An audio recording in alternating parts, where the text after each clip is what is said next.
Mormac, do we have a Game 6? Technically, yes, we do have a Game 6 if that happens. The rules state that if both players forfeit, they have to replay the match. Now that shouldn't happen, but you never know. And they are off. So, here we go. These guys are underway here.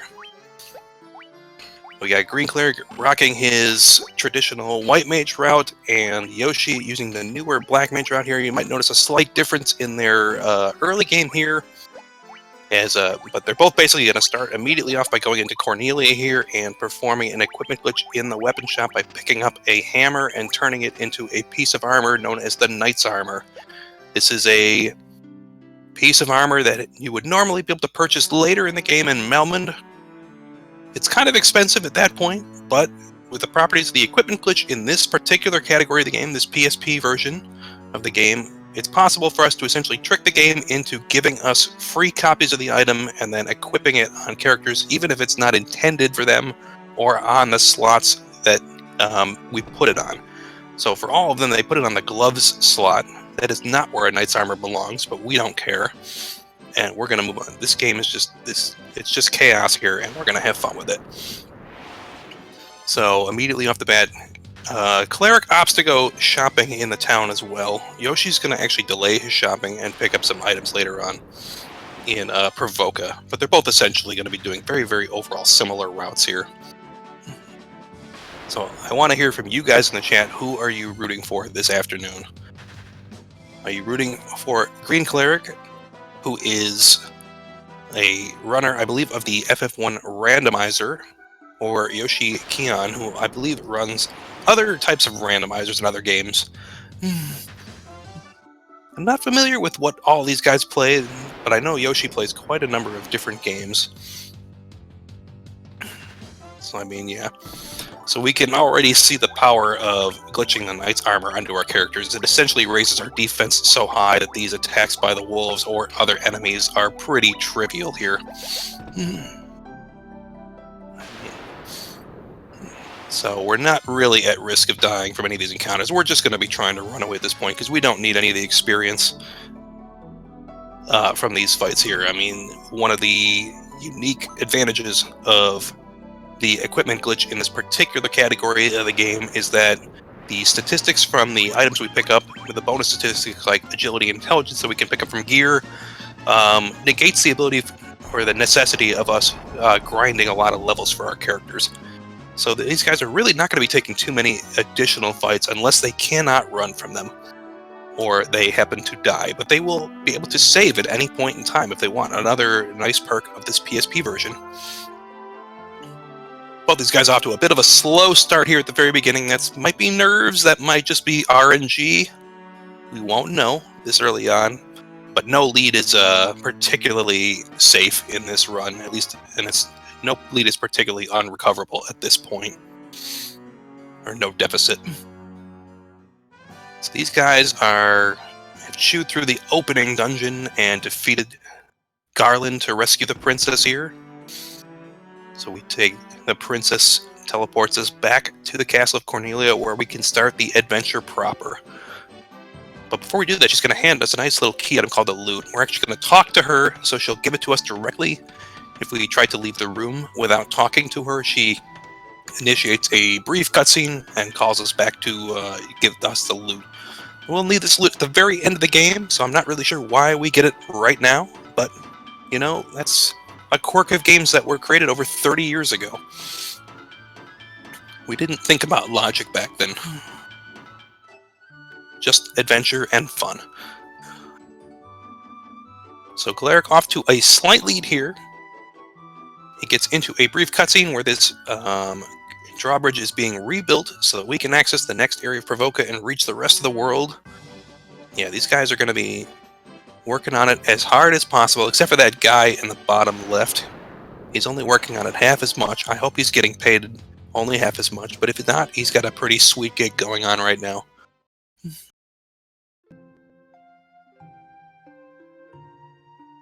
And Claire getting one more encounter before getting to the bridge here. It's a little unfortunate because as soon as he reaches the bridge here in this brief cutscene, the threat level or the risk level of getting an encounter resets back down to 0. So with every step they take without getting an encounter, their chances of getting an encounter on the next step rise.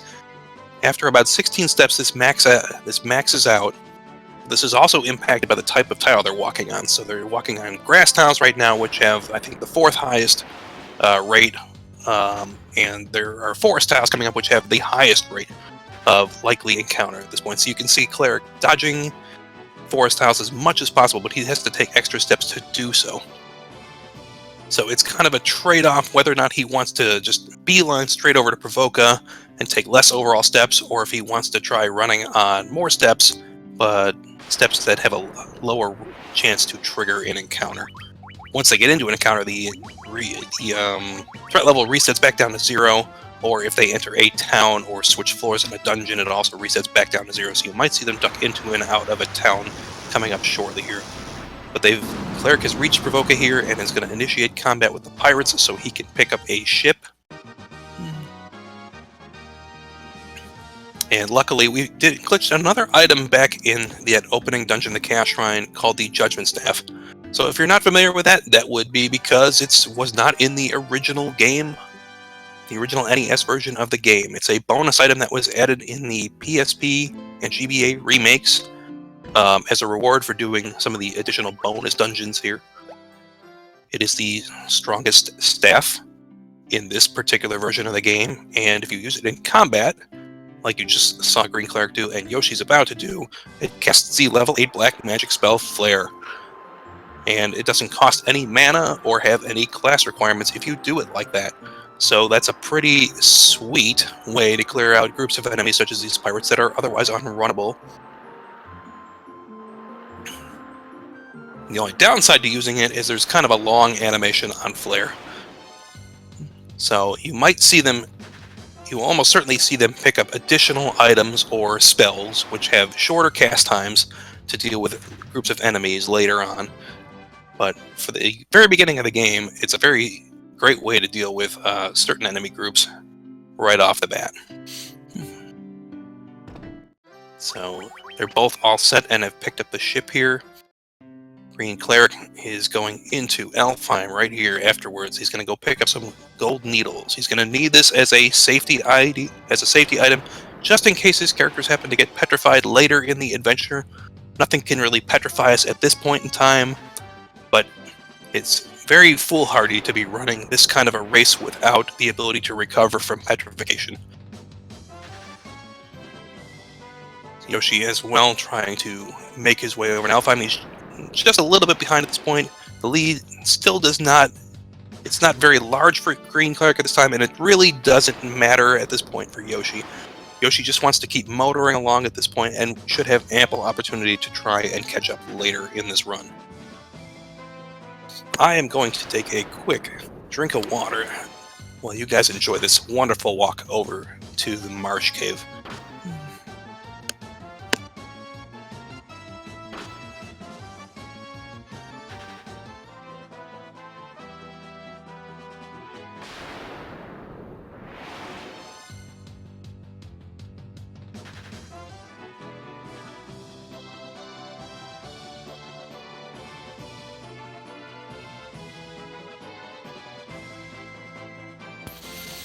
Okay, and we're back here. So these guys are continuing to walk over to the cave. It's kind of a long little route here over on the overworld. There's not really any way to shorten it here.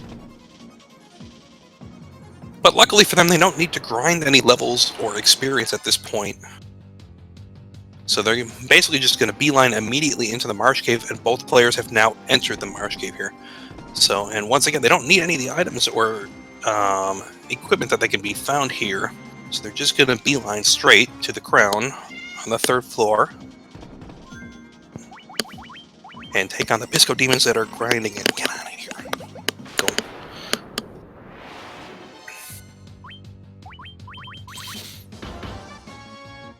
So Cleric stops just beforehand. He's actually going to heal up before this fight just in case these Pisco demons happen to hurt his party members, as they do have a chance to act before our party members, and they can do quite a bit of damage to us.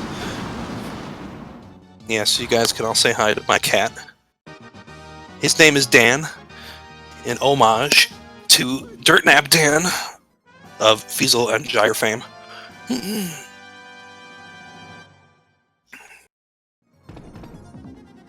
Cleric gets through that. So we can just take on these Pisco Demons with the Judgment Staff we've picked up earlier. And notably for Kyon, he actually got 3 Pisco Demons in that fight. He has to watch his experience on his route in this early going, just in case. Because Yoshi will be counting experience in the early going so that he can pick up spells by when he reaches level 8. If he gets at least 3 Pisco Demons, he's on track to get level 8 by the time that he defeats Astos here. GreenCleric is going to be using combat items instead to cast spells, so he doesn't have to track his experience quite as much. It's one advantage of the White Mage route versus the Black Mage route that Yoshi is using. These are ultimately very similar routes, but what they ultimately do is the White Mage route picks up items such as the Mage Staff and the Black Robe and uses those with the White Mage to cast them on groups of enemies that are unrunnable later on. And Yoshi instead will be gaining experience and then picking up spells for his Black Mage, the same essential spells like Fire, Blizzara, Thundara, and will be casting those with his Black Mage to take out groups of enemies. So that's a slight variation. The routes are roughly equivalent otherwise. GreenCleric is the first one into the Western Keep to confront Astos up here.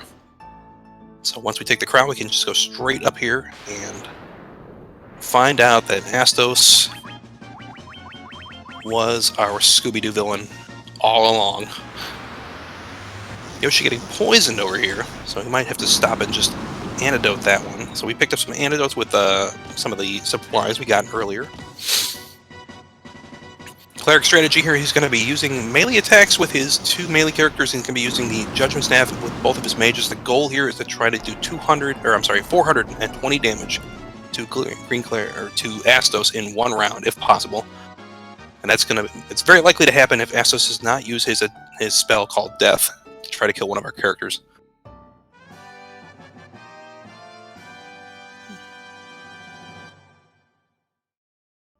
So Cleric is the first one to defeat Astos here and maintains a slight lead. Yoshi's just getting into the fight here. And we'll be using the same strategy here. Now we see Astos using Death on Yoshi's side, which is okay. It didn't hit one of the mages. He really doesn't want to hit one of the mages because that would impact his experience tracking. But that might lengthen this into a 2-round fight depending on the damage rolls from these Judgment Staff casts. So the White Mage low rolled, so he should be almost dead, but not quite dead at this point. One more melee attack should do it for Yoshi here. Yep, that will be enough. Okay. And lucky for him, the warrior was targeted by Death, so that has the least impact on his party. If it was one of the mages, that would have been really, really bad for his, especially the Black Mage, it would have been extremely bad for his planning on buying spells. So GreenCleric here has made his way out and is working his way back to Elfheim and then towards his ship. He's actually not going to duck into the town. You're going to see Yoshi duck into the town when he gets back to this point to go buy some spells. Yoshi's going to heal up and revive and continue on his adventure here. So GreenCleric, we see him getting a preemptive strike. Actually, both the runners getting a preemptive strike now. So if you're not familiar with this game, a preemptive strike means that you have the first chance to act in combat with your character, so you can issue orders and take 1 free round of actions for every character before the enemies do. And if you attempt to run, your first chance is going to be successful. And the analog to that is the ambush that we see here on Cleric Sign. So all of the enemies here, these 5 goblins, are each getting 1 chance to attack his character before he's able to act in combat. So we're hoping to see very few ambushes as much as possible, especially against really dangerous enemies in some locations like Earth Cave or Ice Cave here. Let me see what's going on here. I'm going to refresh because somebody's telling me I'm behind. Yes, I am apparently quite behind. I guess we're having a bad day with Twitch. GreenCleric's all the way up to Matoya's Cave, it looks like, at this point. Meanwhile, Yoshi has made it back to Elfheim to go spell shopping, so he's going to pick up Fyra and Thundara here. Thundara is going to be especially useful in this early going in case he gets any sea encounters that happen to be problematic to run from.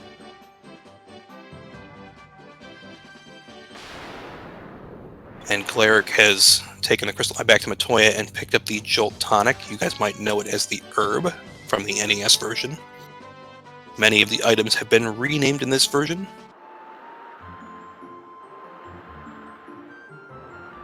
Okay, so Cleric's going to sail back to Elfheim to give the Jolt Tonic to the Elf Prince and wake him up to pick up the Mystic Key. So we'll follow along with Yoshi right now. So Yoshi's going to be sailing over to Matoya's cave here. Just have to kind of head back towards where you started with Cornelia and then go around and under that bridge. So this is a group that Yoshi probably didn't want to see here. This Sahagin Big Eyes group is runnable, but it can be problematic to run from, and these Sahagins especially have very high agility, meaning an agility influences the turn order, so it's likely that a lot of these Sahagins are going to take their turns before he gets to act. So as a measure of trying to make sure this fight ends in one round, he's going to cast Thundara with his Black Mage, and he could have opted to run with his other characters, but he chose to defend just to skip their turns. The defend command was added in the PSP version, allowing you to essentially, pass turns for characters. Cleric picking up the Mystic Key over here. And then the first target, now that he has this unlocks a number of treasure rooms. The first target here is in the very back of the castle that we just picked it up. But the quickest way to run it is to quickly exit the castle to the left and then re-enter in order to get over there without having to walk the whole distance over there. So we're going into this treasure room specifically to pick up a mithril hammer to glitch into a piece of armor known as the Night Thief's Armlet and put 3 copies on each of our characters. So again, this is another item that was added as part of the bonus content in the GBA and PSP versions of the game. It doesn't exist in the original game. And this has quite a bit of defense, agility, and notably evasion. But the biggest reason we pick it up is because each copy of it that we put on our characters adds 5 points of agility to them, and agility helps influence the turn order when characters take their turns, and also increases their run chances. So it makes it more likely for them to be able to run away. So you should notice a significantly improved success chance for them to run away from random encounters that are runnable at this point. And they'll be running with those for the next 15-20 minutes or so until we can find some slightly better gear. So Cleric's going to pick up a mithril knife here. Now that these treasure chests are unlocked in the back of the Cornelia Castle, and then he's also going to pick up the nitro powder here. So he specifically picks up the mithril knife because he can glitch it into an item called the Black Robe, which casts Blizzara in combat. And then he also picks up the nitro powder, the next key item he needs to be able to continue the adventure along. Yoshi having more problems with sea encounters here. This shark doesn't seem to want to let him go. It wants its money. It's a loan shark.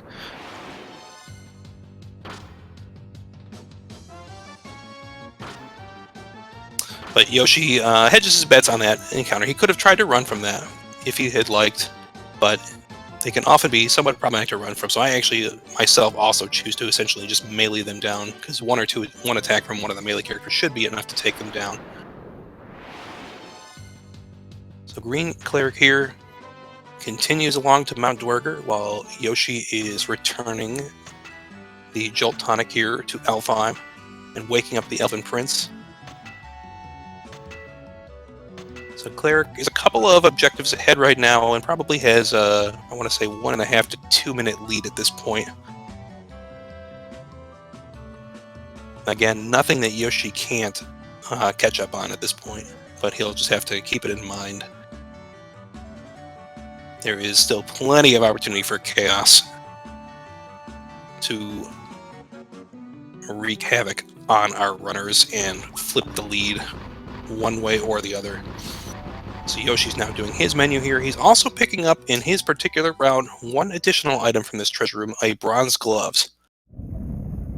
So he's going to be turning that into a weapon called the Sage's Staff and putting that on 2 of his characters, the Black Mage, or actually I think it's the White Mage, and the Thief is who we would normally put it on in this situation here. He might not be doing that though. But the advantage of the Sage's Staff is it adds 15 points of intelligence on any character that it's equipped on.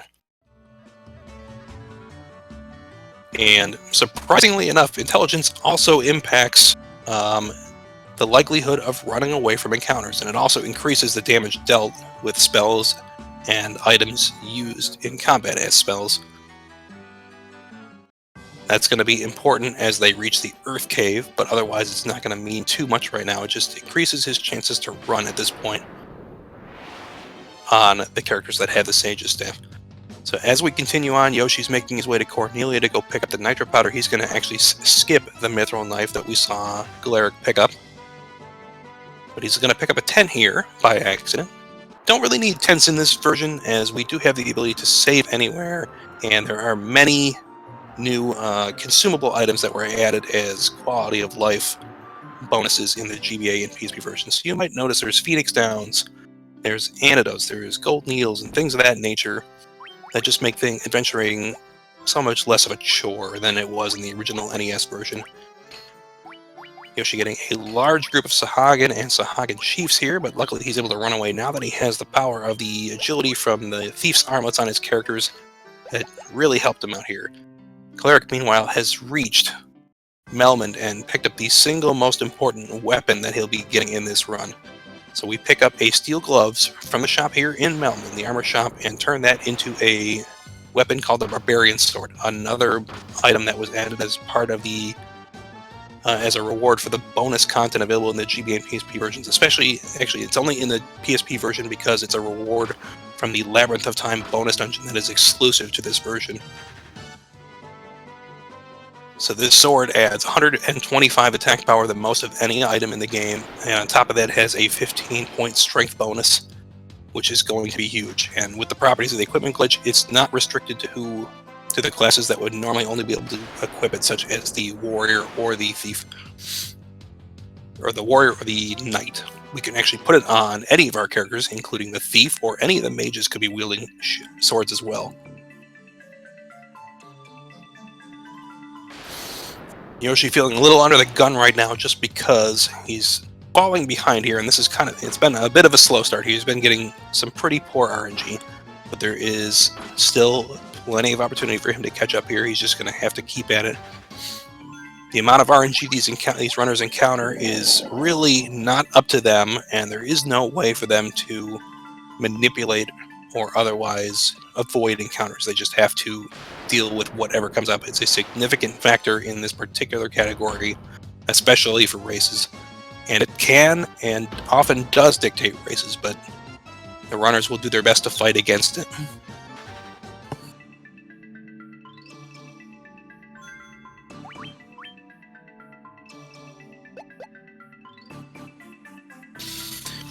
See GreenCleric taking a quick safety save here at the start of the Cavern of Earth, third basement floor here.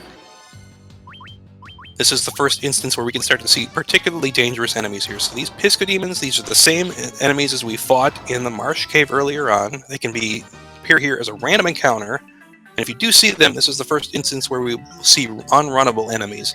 So we have to stop and kill them if we see them. If we try to run away from them, at this point, nothing happens. We're just essentially going to be failing over and over again, as the game otherwise offers no feedback that you cannot run from them. So the runners have to know what's going to happen, and we also see cockatrices over here on GreenCleric's side. So this is why he took the safety save, just in case this particular group happens to ambush him or otherwise be the true jerkbirds that we know and love. So they have a chance to petrify his characters on attack if they land successful attacks here. And we don't want to see that, as that slows us down here, but we do have gold needles to recover that if that does happen to happen. And right up here we see the power of the Barbarian Sword against the Vampire here. So that's supposed to be a mini-boss with, I believe, 260 HP, but he's pretty easy to take down here with the Barbarian Sword with one slash. Yoshi himself just reached Melmond and picked up his Barbarian Swords here, so these guys are at the same objective right now. They have to go into the Cavern of Earth and pick up the Star Ruby after defeating the Vampire, which GreenCleric does. So now GreenCleric has to make his way out. Yoshi, meanwhile, has to make his way into the cave and go get the Star Ruby. And he's, again, remains probably a good at least 2 minutes behind right now. This isn't probably what Yoshi wanted to see in terms of the RNG today, but he's going to have to deal with it. He's going to have to just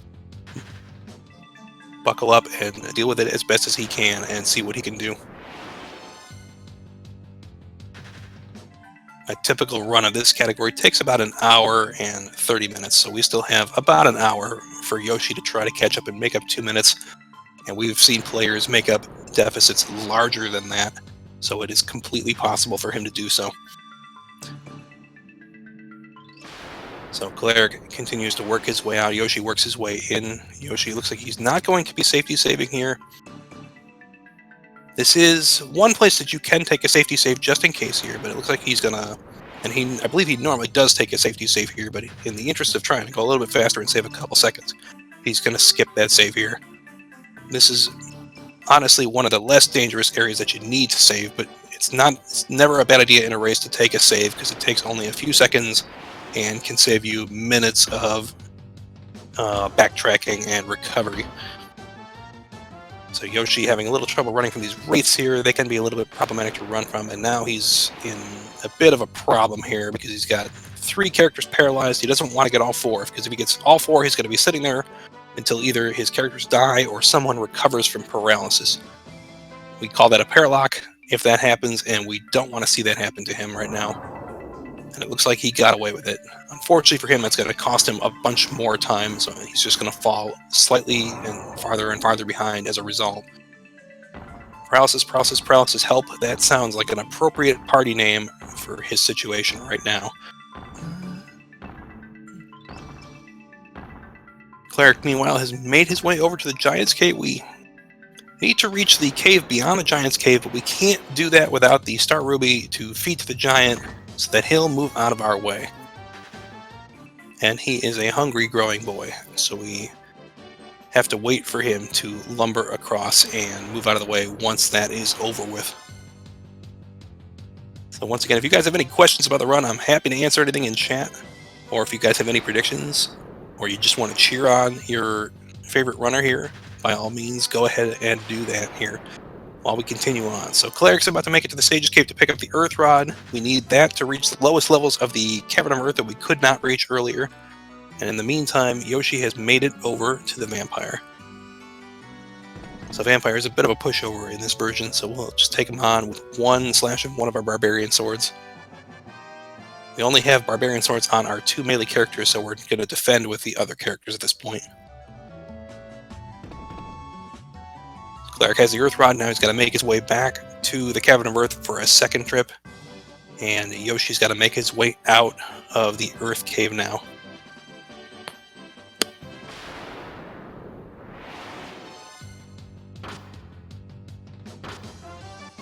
There's just a bit of backtracking at this point, and for both players, because Yoshi's got to get through 3 floors here, and Cleric's got to make his way back to the Cavern of Earth. Cleric had a pretty good 3rd floor so far, except for this last encounter here, but lucky for him, none of these were unrunnable.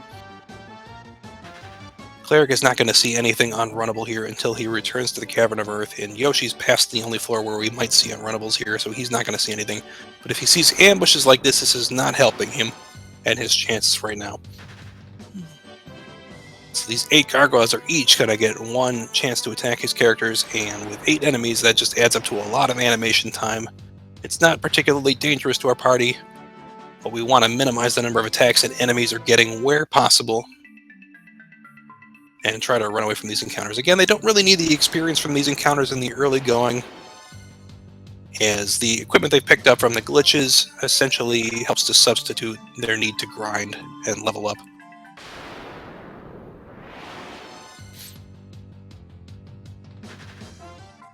Yoshi getting an encounter on the very last step of the 2nd floor on the way back. Lucky for him, it's a preemptive, so no worries about running away from that one. They were very briefly on the same floor there. Yoshi is back out and making his way over to the Giant's Cave and then the Sage's Cave, while Cleric is dove into the Cavern of Earth for his 2nd trip. So Cleric maintaining a lead right now. It's a pretty solid lead of probably, I'm going to say, at least 3 minutes right now. Cleric once again taking a safety save here, just in case something goes wrong.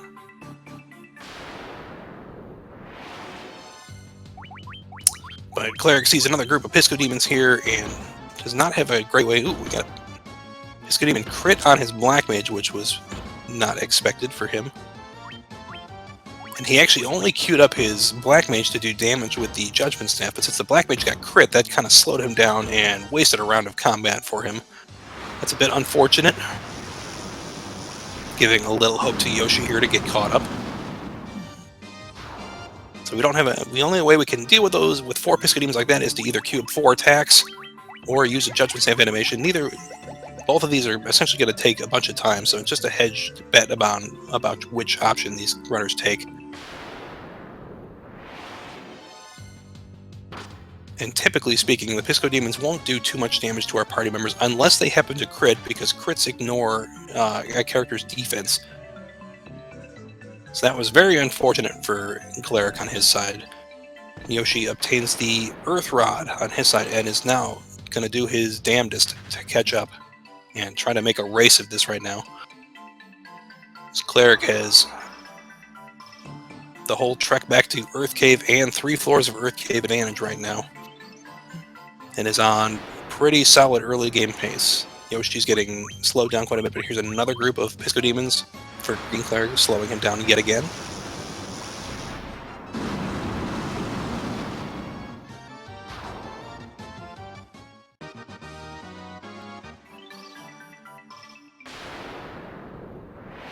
Okay, Cleric is now onto the 4th floor. There are 5 floors in the Cavern of Earth. He needs to reach the bottom floor and then confront Lich there. Lich is the first of the 4 elemental fiends that we have to defeat in order to access the final dungeon, the Chaos Shrine. We ultimately have to confront Lich, Merilith, Kraken, and Tiamat. You have to confront Lich first because of story restrictions, but after that you can actually tackle the other 3 in any order. But these runners will be following a path that takes them along the general story order, so they should be taking on Merilith, Kraken, and Tiamat afterwards in that order. Pretty similar to the actual intended game order. Okay, so we see Cleric reach the final floor here, while Yoshi is on the 2nd floor, just 3 floors back. He did make up some time, luckily, to slightly better RNG compared to Cleric over this stretch of the run. Cleric's looking to have a time of about 33 minutes at Lich, but he's also going to take a quick safety save here, as this is by far one of the most dangerous points in the run. Ooh, thank you for the subscription, Mr. Hansen, to Speed Gaming. So Cleric took a safety save here because Lich can cast Blizzara on our characters. He can do that if he outspeeds our characters, or if our characters fail to kill him on the opening round, and it often does more damage than our characters have health at this point with the low levels that our characters have. There's not really a point to saving, or there's not really a point to healing or doing anything prior to this run for most part. It's usually just a damage race, and we save in front of Lich just in case things go wrong here. But nothing went wrong for Cleric on that one. He had to do 1200 damage, and he was well over 1200 damage there.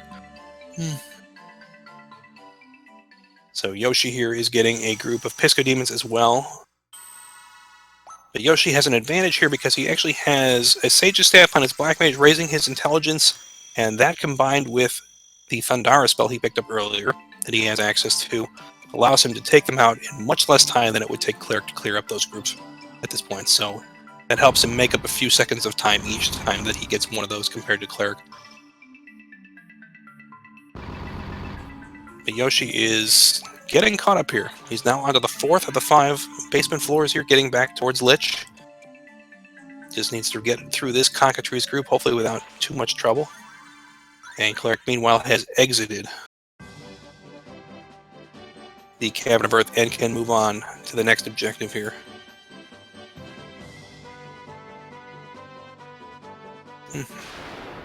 So Cleric's going to make his way back to his ship while Yoshi continues on. Yoshi's almost off this floor. Yoshi's onto the final floor now, so he's going to get himself set up for Lich. And he's going to be looking at about a 2-minute deficit, assuming that this goes correct on his first try here.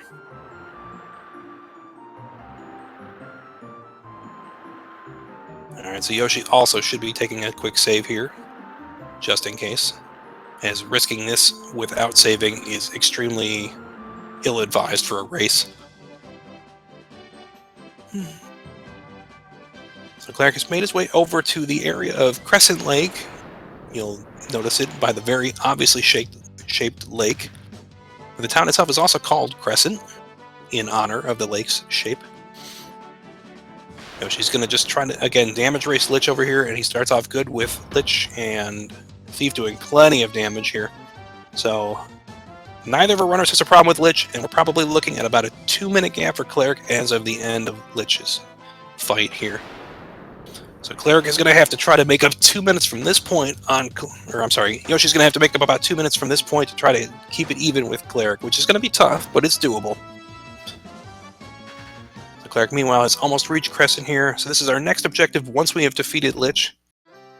So we have a couple of things we need to do here. Notably, Cleric has to pick up some supplies that he was not able to pick up earlier. He has to pick up Ethers here because he opted not to shop in Provoca, and this is the next closest place he can pick them up. And then he's going to pick up a Mithril Gloves here from the shop, and a Mithril Axe here from the weapon shop, and he's going to be turning those into 2 pieces of equipment via the equipment glitch here for our characters. So he's notably going to be replacing the Thief's armlets on 3 of his characters with another piece of armor called the Black Garb. And he's also going to be doing he's going to insert a black robe in the middle of this as part of his route. So he's going to be putting Black Garbs on these guys to raise their agility even further, as this is another bonus item that adds 10 points of agility. And he's also going to be putting a weapon known as the Lust Dagger on his 2 mages, which raises their agility even further. So if you're keeping score at home, he's going to be putting 3 Black Garbs on each of his mages, as well as a Lust Dagger. And he's going to put 3 Black Garbs as well on the Thief. And he also took the opportunity while he was there to glitch the Mithril Knife he picked up earlier in Cornelia and turn that into a black robe. So he can use that as a combat item to cast Blizzara. And if he uses that against enemies that are weak to ice, it will save him a couple seconds of animation time versus using a Judgment Staff. But the Black Arms add 10 points of agility for each copy they put on your characters, and he did not put any on his warrior at this point, as he doesn't have a great way to glitch it onto the warrior. There's a bit of an interesting restriction with the equipment glitch. Notably that the character that we glitch from has to be able to equip the item naturally.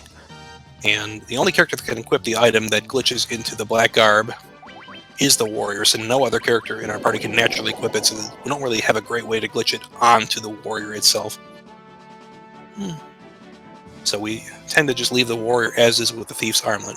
But with 10 points of agility from each copy of the Black Garb, as well as 20 points of agility from the Lust Dagger we've put on, the mages are rocking an additional 50 points of agility at this point in time, which gives them a huge boost to their chances of taking turns earlier in the combat order, and additionally their chances of running away from runnable combat.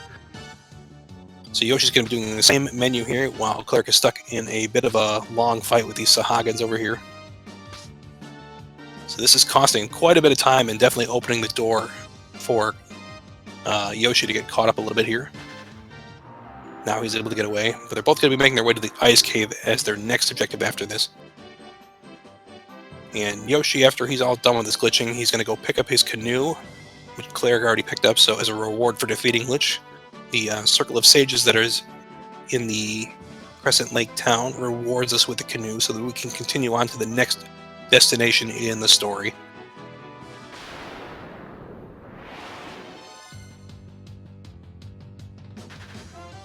So Cleric continues to run away and sail over to the Ice Cave while Yoshi picks up his canoe right here and then is going to start making his way over to the Ice Cave. Cleric's nearly at the Ice Cave, getting one last ambush before he gets there. You'll notice that his health totals are a little bit low, particularly on his melee characters, and that's by design. They're going to be trying to kill off their melee characters coming up shortly in Ice Cave to try to facilitate an experience grind, the only serious experience grind of the entire run, for their mage characters, because they want to try to raise their mages to level 18 by the end of this cave so that they can reach level 19 by the time they are done with Marilith and ready to go shopping for spells. Our characters need to be level 19 in order and class changed in order to be able to cast and use all of the spells and purchase all of the spells that they will be using over the course of this run. And if you kill off the melee characters before the grind, then the leftover characters get the bonus, get the remaining experience. So essentially they get double the experience because the experience is split among all remaining party members at the end of combat. So Cleric is actually already set up here. So he either has to kill them off or petrifying would also work for this situation. But it's a little dangerous to be running here with only 2 characters alive, because he only has 2 characters that have a chance to run. Now they are the 2 characters with the highest chances to run based on the gear that he's been putting on, but now he is paralyzed, locked right here. So this could be really bad for him. He's actually just going to hedge his bets and reload his save in the start of the Ice Cave, and it's a good thing that he just did that. But that really narrowed the gap here, and now Yoshi is very much in this race. But Yoshi should also take a save here. If he does not, that is an extremely dangerous situation to leave himself in. But he might think he's under the gun and needs to save time, so he might be foregoing that save. But if he gets into a bad situation here and wipes or gets paralyzed like Cleric was, he's going to find himself in a world of hurt. So I hope for his sake he takes a save soon. Just in case. This is a good opportunity. Yep. Okay, so now both of these guys have a recovery point in case things go horribly wrong here, which is what we really want to see them here. We don't want to see somebody die and have no way to recover, because that would basically be tournament over and game over. And they're both on the same floor here, I think. Actually, I think Cleric's just 1 floor ahead right now, so he has definitely closed the gap.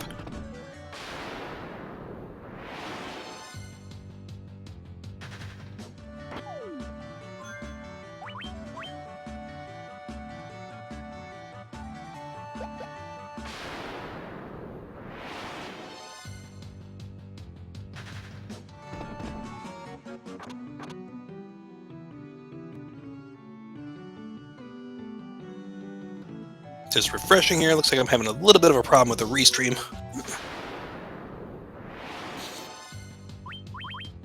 But they're both continuing on here. Yoshi's actually running back and forth along these icy tiles here just to control the health of his characters. He specifically wants to lower his melee characters to make sure they're around 70-ish HP as a setup for the coming up grind. He may have overhealed his characters earlier, and that's a good backup in case you overheal them.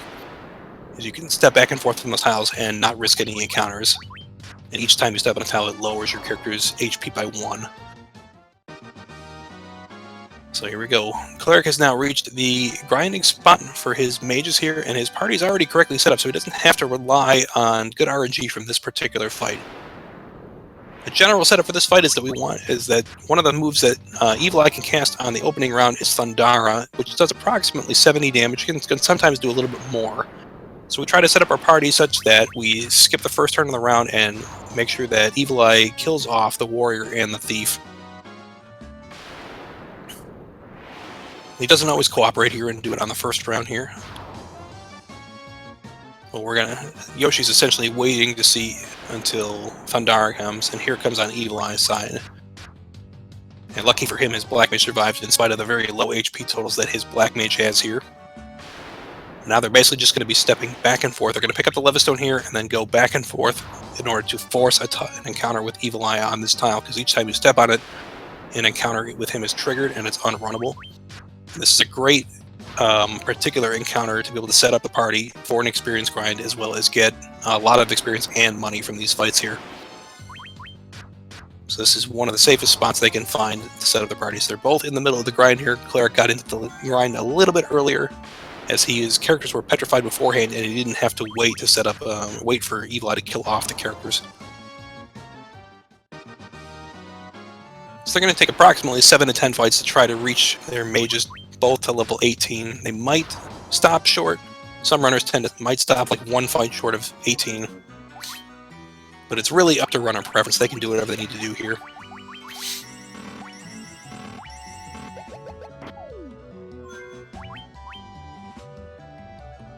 Cleric looks like he's all set. Both of his mages have reached level 18, so he's actually going to resurrect his Thief, and only the Thief at this point. And then leave the Warrior petrified here.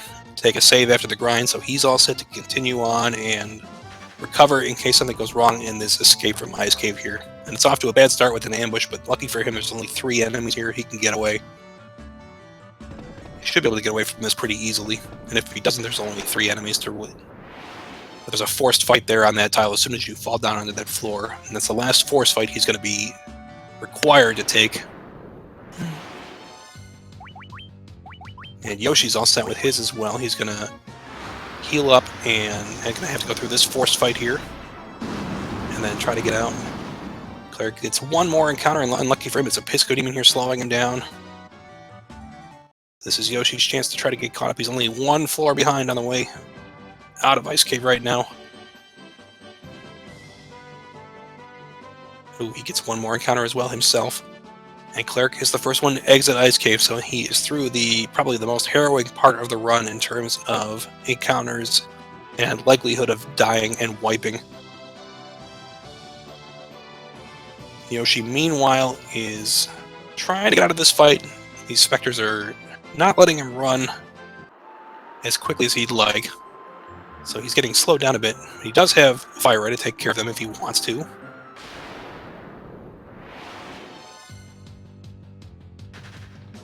So these guys are about halfway through the run right now, maybe a little bit more than halfway.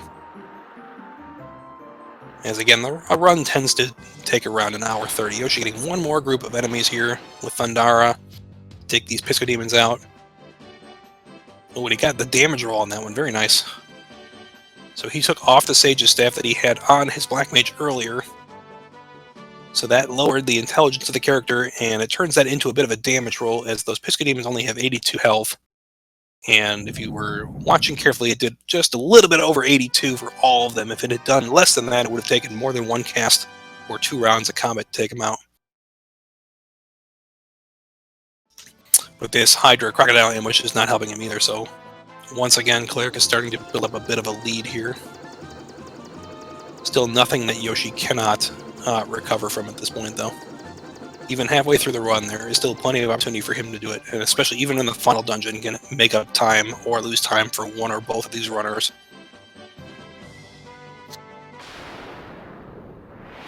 Yoshi has picked up the Levistone and is making his way over the Citadel of Trials to pick up the Rat's Tail.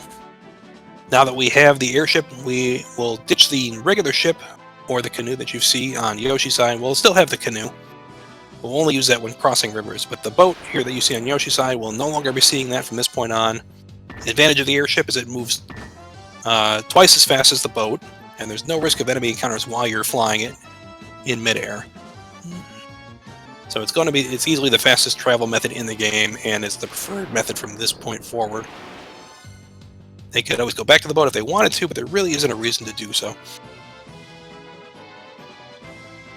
So they have to reach this desert here to be able to raise the airship from underneath the desert. Cleric, meanwhile, is making a bit of a trek over to Citadel. Unfortunately for him, there's not really a closer landing spot, so he has to kind of park and walk a long distance to reach the Citadel from where he parked the airship. And he needs to talk to the NPC at the very entrance here. Otherwise, he's unable to use the teleporter here on this throne. So he's going to go through a bit of a teleporter maze on this second floor of the Citadel. Both of these runners know exactly where they're going, so they don't likely... The chances that they're going to take the wrong teleporter and go back to the start of the floor is very minimal here. Yoshi begins his walk over to the Citadel as well. Cleric did take a safety save here as soon as he landed, just in case of running into sandworms, as they can spawn in that desert area that Yoshi just walked past. And if they happen to ambush and cast Earthquake, that can be a wipe before you even know what's going on. So these guys essentially want to hedge their bets against the worst possible RNG by taking saves where possible here. And we see an unrunnable group of Minotaur zombies over here on Cleric's side. So if he sees these, he's got to stop and kill them.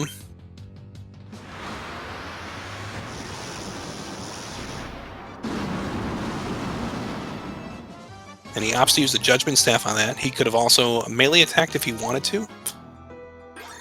But I don't think the intelligence on his character is high enough with the Mage's Staff that he picked up that casts Sphyra in order to take him out in one round. So the Judgment Staff is going to be his go-to combat cast item if he opts to use that and not melee attacks. The Cleric is off the second floor. Yoshi's onto the second floor now, so Yoshi's going to do his teleporter maze. Yeah, most of the rooms only have 1 or 2 teleporters. If it only has 1, you can't really get lost. If it has 2, we tend to take the bottommost or the rightmost teleporter. We'll take you to the next area. If you take the wrong one, it just puts you back at the start of the floor. So Cleric getting into these nightmare fights up here. As soon as you get onto the third floor here, guarding that treasure chest are nightmares, and we have to pick up the healing staff, so we have to force 2 encounters with nightmares on a specific tile. And depending on the character's experience, they may or may not fight that encounter. It is runnable. They can often be difficult to run from with the gear setup that we have, though, so sometimes the runners will take the fight, even if they are able to run from it. They're both now on the third floor. Cleric picks up his Rat's Tail at the end and has one more forced fight coming up with dragon zombies.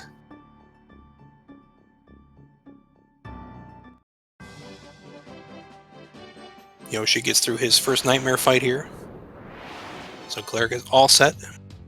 And hopefully his mages reached level 19 at this point. I'm pretty sure that they did based on how much grinding he did in the Ice Cave at this point. Yoshi came up short on experience in one of his previous matches, and in an effort to almost certainly not repeat that fight, or that mistake, because that's a huge mistake to make, I'm sure he made sure he had plenty of experience before continuing on from this point. Yoshi's almost done here. Cleric did opt to pick up 1 additional item, the gauntlets from a chest down there in the bottom left corner that you just saw Yoshi pass here. As part of his route, requires him to pick that up and use that as a combat item. Uh-oh, we get an ambush earthquake on Cleric's side. And only 1 character dies, lucky for him. Uh-oh, we got another one, though. Oh my god. Oh, Cleric. Oh, that instantly flips the lead back to Yoshi. That was really, really bad. And that could be the championship. That could be the difference in this championship. Oh my god. So Yoshi now finds himself in the lead as Cleric's going to have to repeat all of that Citadel of Ordeals. That's a huge, huge wipe that's going to change this. Yoshi, if he saw that and knows what happened, it would behoove him to take a safety save here, just to guard against that. Oh my goodness. That is... So for anyone that wasn't looking at that moment, GreenCleric got an encounter with a sandworm here on the when he was returning to his ship, and he failed to run away from that. It was an ambush, so the sandworm cast Earthquake and killed off one of his party members, and then he failed to run in the second round, and it cast Earthquake again, killing the other 2 party members that were standing. But that was a huge, huge turn of events that almost certainly puts Yoshi in a huge lead now. So yeah, the smart play from Yoshi's side now is to take safety saves and protect his lead as much as possible.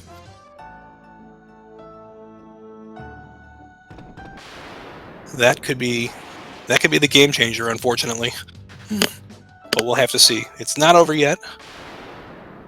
That's really, really unfortunate for Cleric, because he was otherwise playing really, really well and got very unlucky there. Cleric could have opted to kill that sandworm, as he is probably very familiar with that particular encounter, even if it's extremely unlikely of it to cast Earthquake twice and kill all of his party members. So So Cleric, meantime, continues his rerun of Citadel, while Yoshi has taken the Rat's Tail over to Bahamut and the Dragon Caves and performed the class change here. So Yoshi's going to do a couple quick errands before he moves on to the next of the elemental dungeons.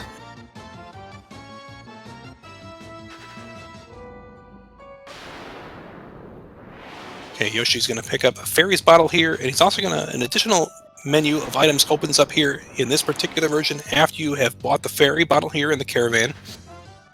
So he used that to pick up a couple of items called Giant's Tonics. It's a consumable item you can put use in combat to raise one of your character's maximum HP by 200 for the duration of the combat. It's primarily a safety item for the final fight against Chaos here in this category.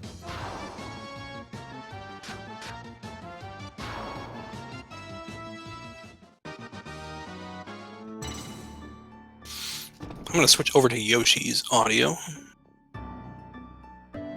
since he's now in the lead here.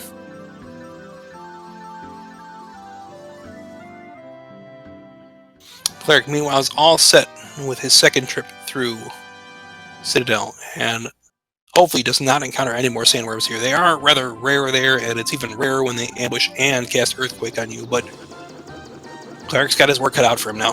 He's going to have to hustle to catch up, because that was a huge wipe that really set him back.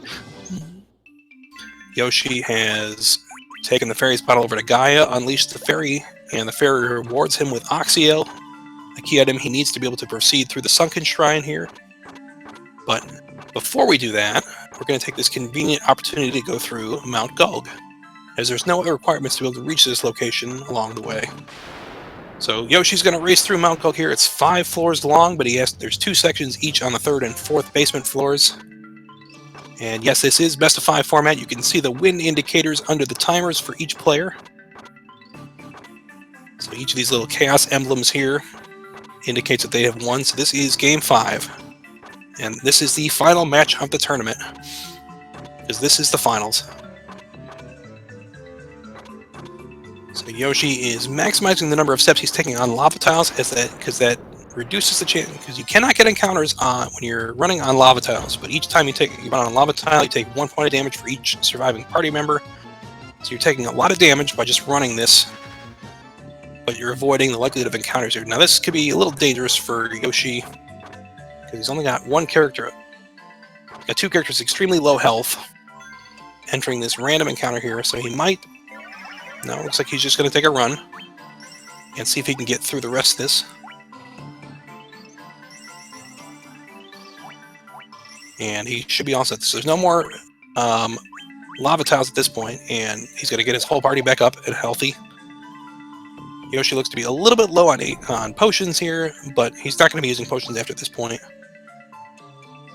And he did not heal his Black Mage, so his Black Mage is actually going to be at no health. So that's not ideal, but if Marilith does not target the Black Mage on one of her attacks, then that's not going to matter much.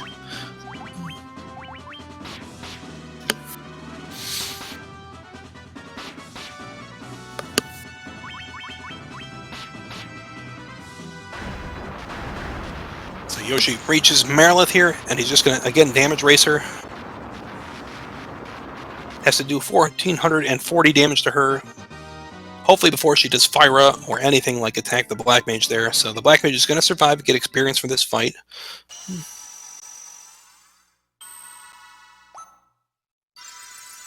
And he gets through it with no problem there. Cleric, meanwhile, is racing. He's doing his little errands in the run-up to going to Mount Gulg. Trying to get caught up now that he's under the gun and took that unfortunate wipe to the sandworms.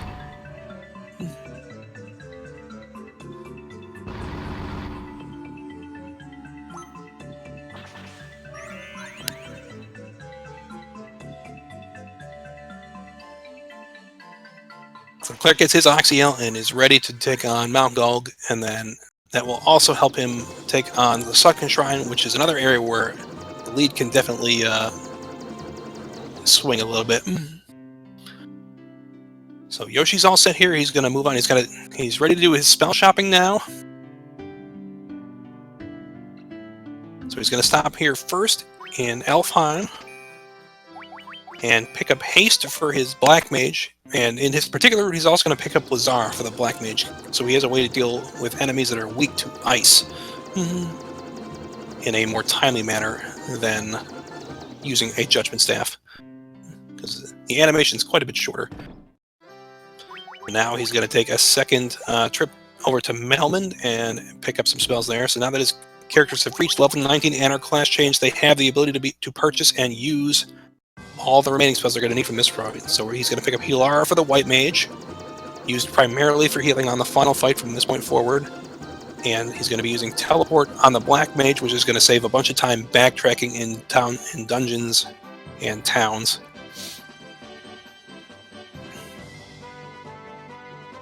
So Cleric is now walking through Mount Gulg, while Yoshi is getting ready to make his way towards Sunken Shrine here.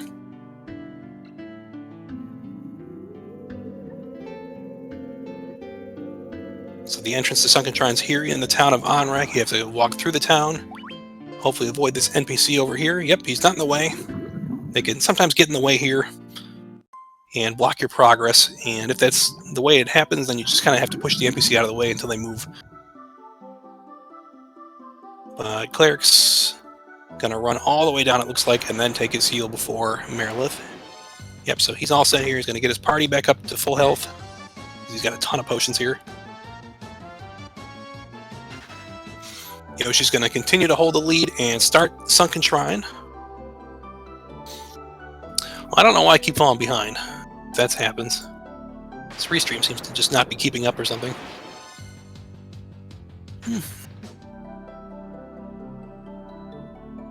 Okay, so it looks like Cleric has just defeated Marilith, the second of the four fiends, and Yoshi is now onto the Rosetta Stone floor here.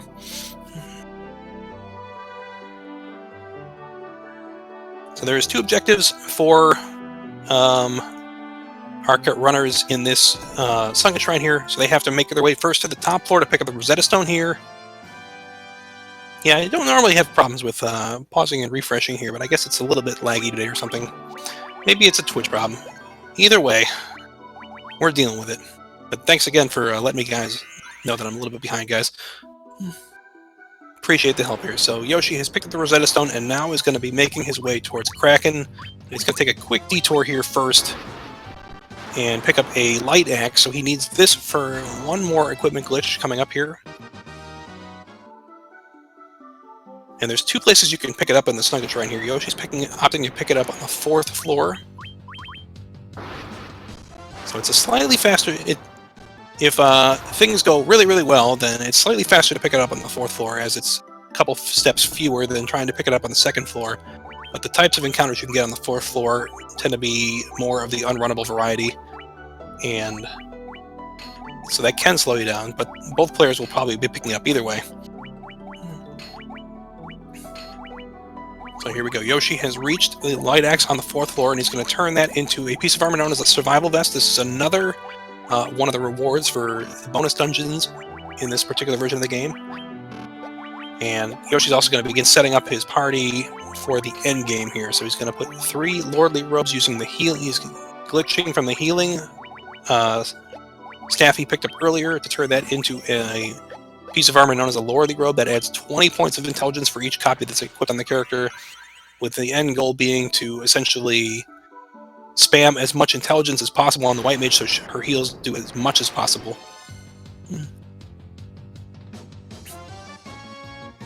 Yeah, for those of you that just joined us, we had GreenCleric had a lead for a huge part of this race, and unfortunately lost it due to a sandworm ambush on the way back from the Citadel of Trials. He got ambushed, and only one character died in the first round, and then he tried to run in the second round and was unable to do that with his other 2 remaining characters, and they died to a second earthquake. Which was extremely unfortunate on his end. And his last save was was right after he had parked the airship to go towards the Citadel, so he lost quite a few minutes doing that. So Yoshi continues his trek through the Sunken Shrine, while Cleric has begun his trek there as well. They had closed the... Yoshi had been closing the gap, and then Cleric had once again been opening a gap before that unfortunate wipe happened.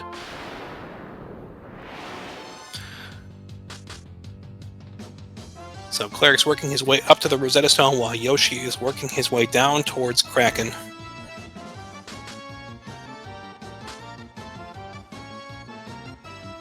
Cleric just needs to get through this floor because the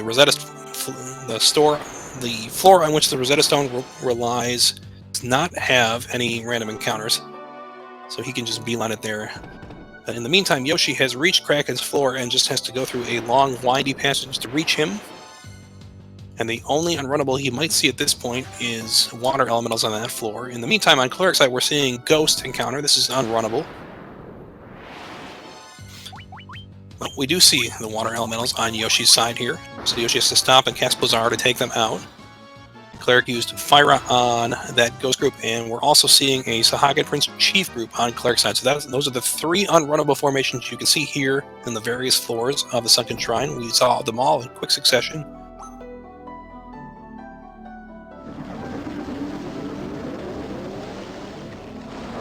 Cleric's about to reach the Rosetta Stone. Yoshi has reached Kraken here, and Kraken's going to be a bit of a pushover in this particular spot here. With the gear that we've picked up here, he is really no threat to us. And Yoshi's able to 2-hit him in 1 round.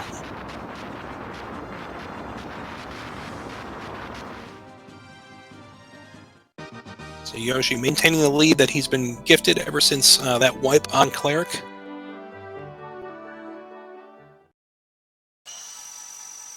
So Cleric's going to have to start working his way down. He teleports back to the first floor to begin heading in the other direction, as that saves considerable time now that we have the teleport spell.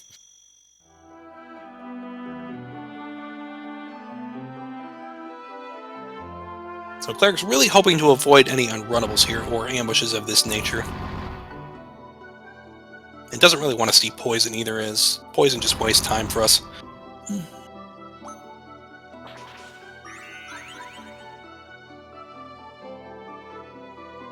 Cleric's got a couple more floors to go through, while Yoshi, meanwhile, makes his way out of the Sunken Shrine and holds the lead right now. So Yoshi's going to continue on to the Waterfall Cavern, located in the same area as the Sunken Shrine over here. Yes, there are quite a number of encounters that can happen here in the Waterfall Cave. It tends to have one of the higher encounter rates.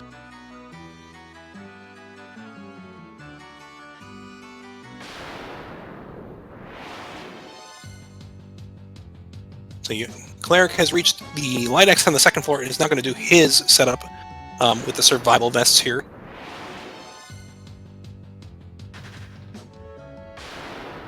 So they have slightly different party setups here due to their differences in routing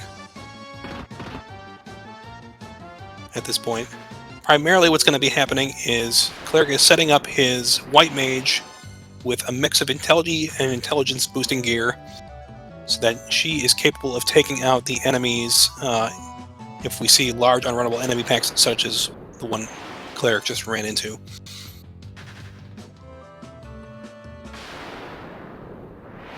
So Yoshi continues winding its way through the Waterfall Cavern. It's 1 floor long, but it's kind of a windy cavern that he has to get through, and then he's going to teleport out after he reaches the end of it. But he has 2 things he has to grab before he heads out. He needs to grab the warp cube from the NPC robot in this room, and he also needs to pick up a ribbon from one of the chests, and he's getting encounters on... There's a forced encounter as soon as you walk into that room on the first step, and he's getting a random encounter on the step immediately after, and the robot is moving right in his path, blocking it, slowing him down a little bit. Cleric getting some ambushes over here, but not unrunnables. At least not on this particular floor so far.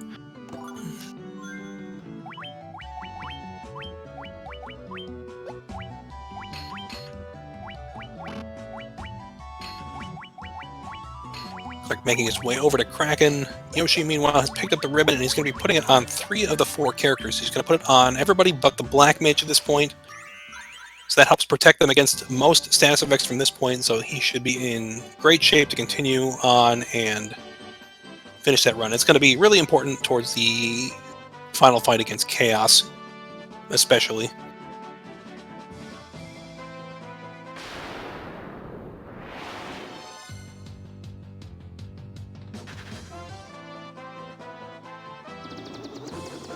Okay, Cleric begins his fight with Kraken and low rolls on the first round. Kraken's just going to respond with Ink, which isn't going to do anything for us here. Blind is a pretty negligible status effect in this particular category.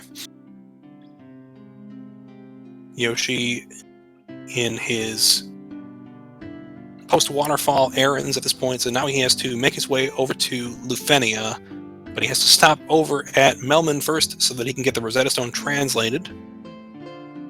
We talked to the NPC in the back of the town here to get it translated.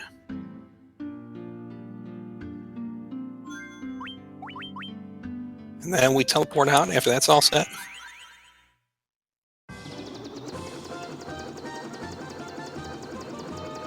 Cleric, meanwhile, has finished up on Kraken here. Yoshi has a pretty sizable lead at this point. That's going to be very difficult for Cleric to recover. It's probably going to take a mistake from Cleric at this point in order for Cleric, or a mistake from Yoshi in order for Cleric to catch up. But we'll see what happens. Weirder things have happened here.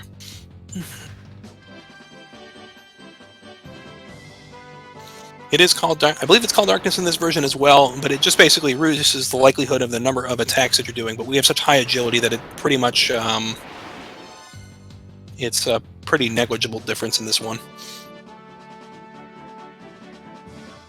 Okay, so Yoshi begins his trek over to Lufenia, while Cleric is heading towards Waterfall.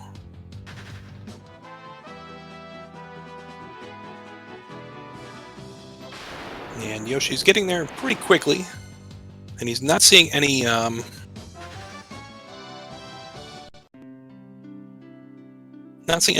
on the way over. Okay, so then we got Yoshi makes it into the town here, and he has to talk to this NPC. Now that he has the Rosetta Stone translated, we can actually converse with the NPCs here and pick up this chime object. And you need the chime to be able to enter the Mirage Tower, and then at the end of the Mirage Tower, you need the warp cube you picked up from the robot in order to be able to reach the Flying Fortress. So all three of these items in combination, the Rosetta Stone, the chime, and the warp cube, are needed to reach the fourth of the four elemental themes, Tiamat. Yoshi getting a nice clean run so far. Well, here are the Minotaur zombies, the same as the ones he ran into in Citadel of Trials here. So if he sees them, it's unrunnable, has to stop and kill them. You can also see them in combination with trolls, which is also unrunnable. Yoshi does not want to see those encounters if possible. Cleric seeing the nightmares that we were fighting as well in Citadel. Luckily, with the additional agility gear we have from Sunken Shrine, it's now easier for us to run away from encounters, so we don't actually take the fights here against them.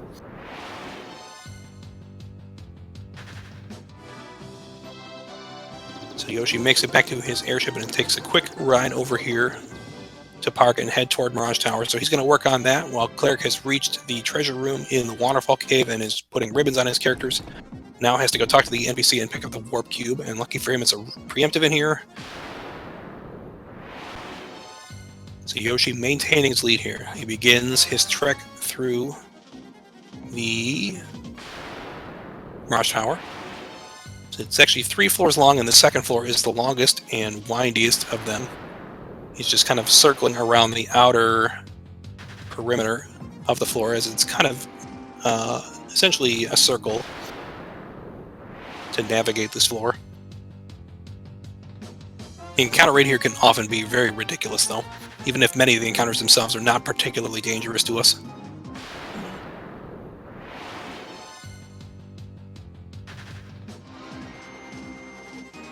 Okay, so Yoshi is almost to the end of the floor here, while Cleric starts flying his way towards Melmond.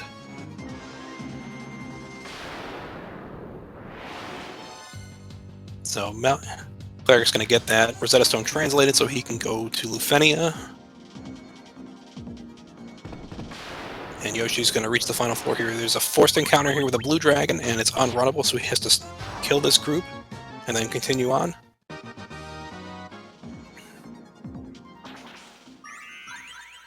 And then he uses the Warp Cube to move up to the Flying Fortress here, and he's going to begin his ascent up to Tiamat.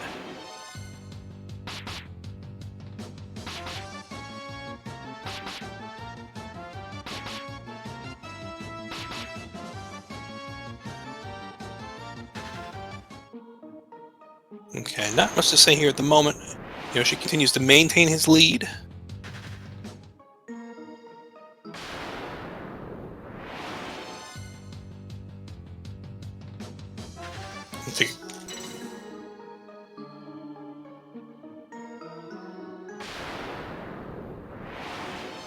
Okay, Cleric begins his walk over to Lufenia here. Yoshi running into an Evil Eye over here. If he sees those are unrunnable, he doesn't really want to see those. And yeah, I hope you guys are getting excited, because if we're going to see a War Mech, we're going to start to see a chance for Yoshi to encounter it very shortly. Cleric getting an unrunnable Minotaur Zombie Troll encounter over here, and he's choosing to just melee it to take it out. Yoshi is one floor away from Tiamat right now. And Tiamat's floor is the only place in the game where we might see a War Mech here.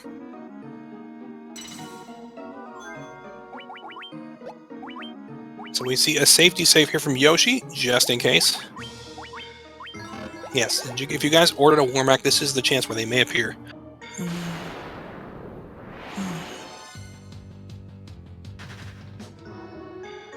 We would love to see a War Mech here today in the finals. Yoshi reaches Tiamat here, maintaining a very, very healthy and solid lead at this point. Cleric is unfortunately in a very bad spot right here, and is going to have a hard time catching up. But he's going to have to just keep going and see if he can get a break somewhere. Yoshi, meanwhile, has to do 2,400 damage to Tiamat, and does not do it in the first round here. And takes a Thunderbolt to the face. That's really bad for his Black Mage, because the Black Mage is going to sample the floor.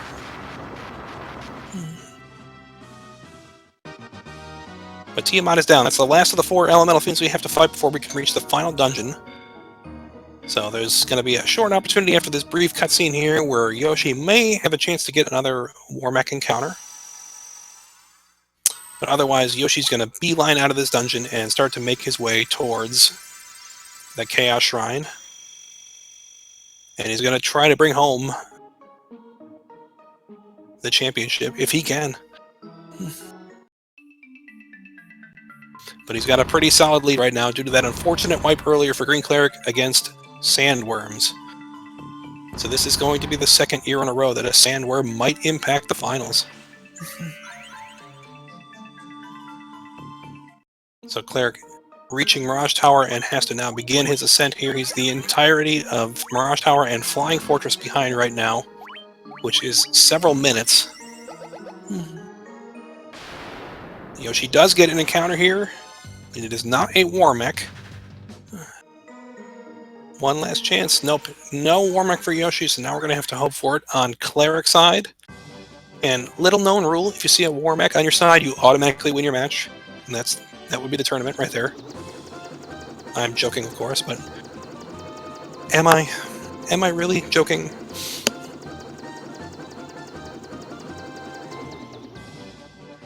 I don't know. I mean, I don't know if these guys want to accommodate a rule change right now. So Yoshi reaches the Chaos Shrine here. So there's a brief cutscene here in this particular version as we see the opening of the PSP exclusive dungeon, the Labyrinth of Time, here at the very back of the Chaos Shrine. We don't actually go into there, we just have to sit there and watch that little cutscene where it opens up, though.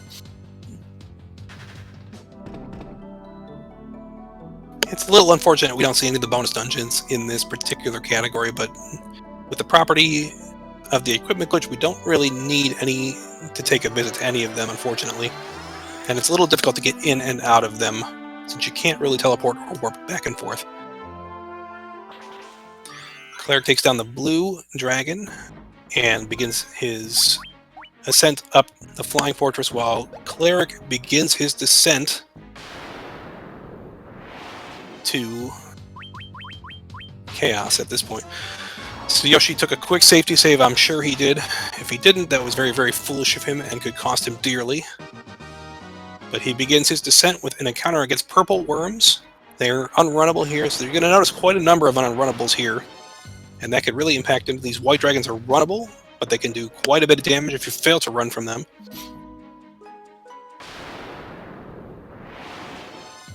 She's seeing green dragons on the 3rd floor here.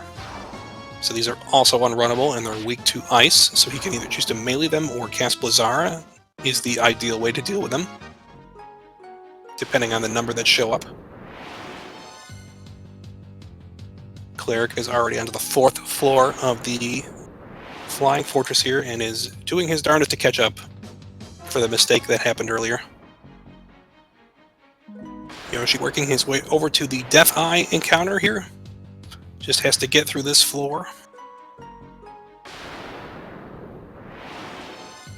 Seeing quite a lot of Black Knights, which is actually a good thing because they are runnable and not very dangerous to him. And he reaches the Death Eye encounter here. No problems with the Barbarian Sword.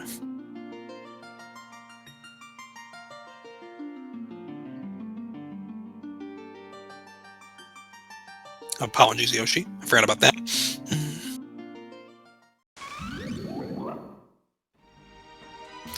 Yoshi will continue on down. So now they head down. Starts with a Chimera Rios encounter here. Not particularly dangerous to us, but their blaze attack can waste a bunch of time. Indeed, thank you for the correction. I had forgotten about that. Cleric facing off against Tiamat up here, and also losing his Black Mage.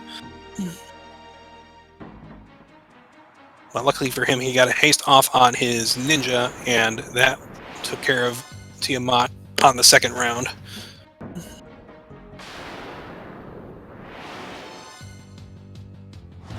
Yoshi getting white dragons here. Doesn't want to see many of those, and wants to run away from those as quickly as possible.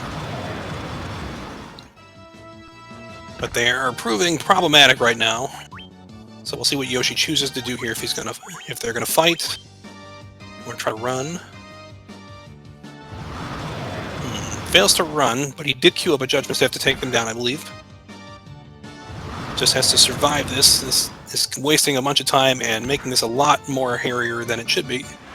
But that Judgment Staff should be enough to get him through the encounter.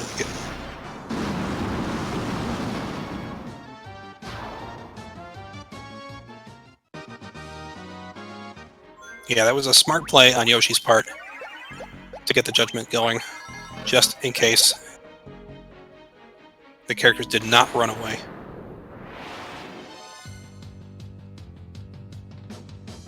And Cleric is all set now, and we'll be heading towards the Chaos Shrine here. And here we got more Ice Storms on Yoshi's side here, wasting a bunch of time. Yoshi is able to get away, and we'll not be seeing any more white dragons from this point on.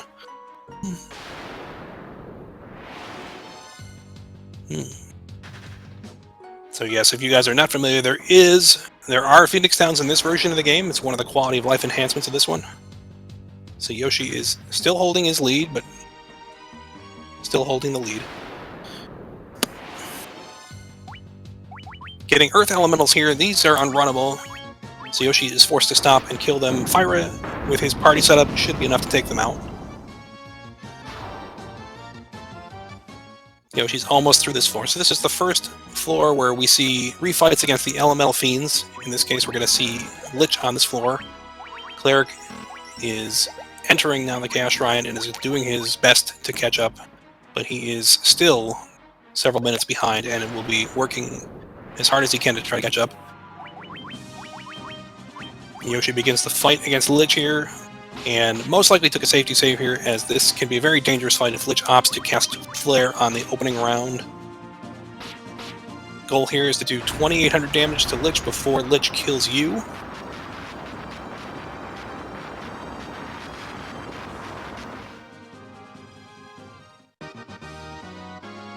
There's like no problems on Yoshi's side. So Yoshi continues on now to Marilith's floor, while Cleric begins his descent into the Chaos Shrine.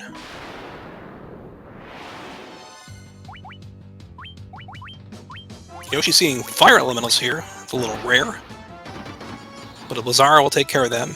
These fire elementals are unrunnable here. Cleric seeing Ice Kicks Winter Wolves, which are unrunnable on his side. And unfortunately, it's one of the ones he does not want to see, especially as his party setup is not well.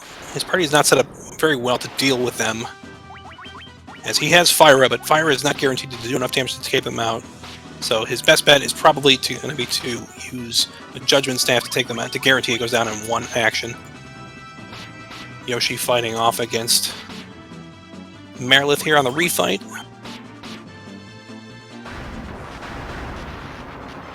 And no problems there.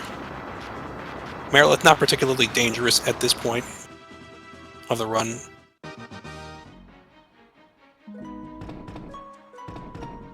Cleric heading towards Death Eye. Still trailing. Yoshi getting water elementals here. Doesn't really want to see them here, as they are the only unrunnable we can see on this floor, and they tend to be very common on this floor, though.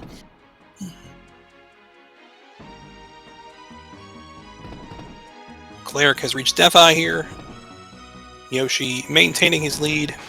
How close is it? It was extremely close earlier, and then an unfortunate wipe on Cleric's end has opened up a lead for Yoshi here, and Yoshi has been doing his best to fight back, but... Or, I'm sorry, Cleric has been doing his best to fight back. Yoshi has been maintaining the lead at that point, and is several refights ahead at this point. At last count, Yoshi is leading by approximately 3 to 4 minutes, which is a pretty significant lead at this point, and will be difficult for Cleric to make up. Cleric getting another group of Ice Gigas Winter Wolves and having to Judgment Staff them again. So Yoshi is in the lead, if I did not say that earlier. My apologies.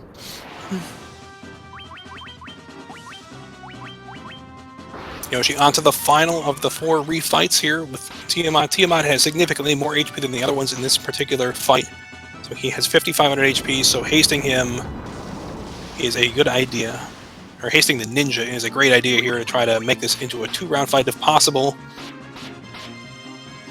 It looks like Yoshi was able to get it in 2 rounds, which is about as good as it gets.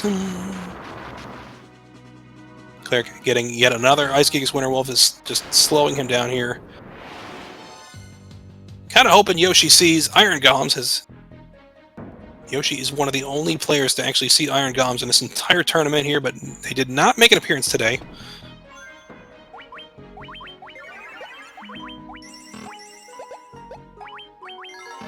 That's okay though, but a green dragon or white dragon ambush on Cleric's side is not helping him out.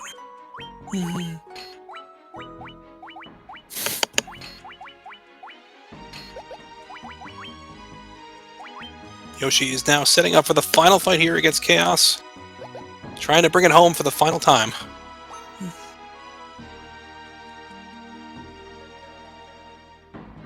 So for the party setup here, Yoshi has set up his white mage. Yoshi set up the white mage to have as much intelligence gear as possible and no agility gear, so that the white mage acts last in the turn order, and the white mage will be exclusively healing with Healara that we picked up earlier. And the other characters will be essentially attacking with the barbarian swords, and the black mage will be hasting them in sequence. And Yoshi will be trying to dodge a turn 1 death on the black mage. The black mage is at risk of dying right now just because of the low HP totals he's gained over the course of the run. So Yoshi does not want to see Blaze or a physical on the black mage. There's a physical on the black mage. That's exactly what he did not want to see there, so he's just going to reset. As resetting is going to waste less time than trying to recover from that. That was a smart play, especially considering it happened on turn 1. If it happened on a later turn, it might be better to just roll with it. But a turn 1 wipe with a safety save, that's definitely the best way to go. So Yoshi's going to try to set up again while Cleric begins to claw back. Cleric getting a group of Earth Elementals here, and he's going to try... No, he's going to use the Judgment Staff. He might have opted to use the Mage's Staff to cast Fyra, but his party setup, it's not guaranteed to kill them, or it's a bit of a damage roll. So here we go, round 2 for Yoshi. A Blaze, also not necessarily ideal for this. We'll have to see what the damage roll is here. Now that's low, but looks like Yoshi survives it.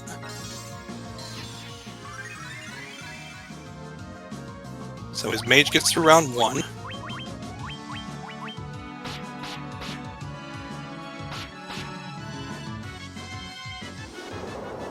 We get Blizzaga here. That's okay for Yoshi.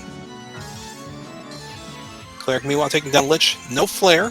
That's great for him.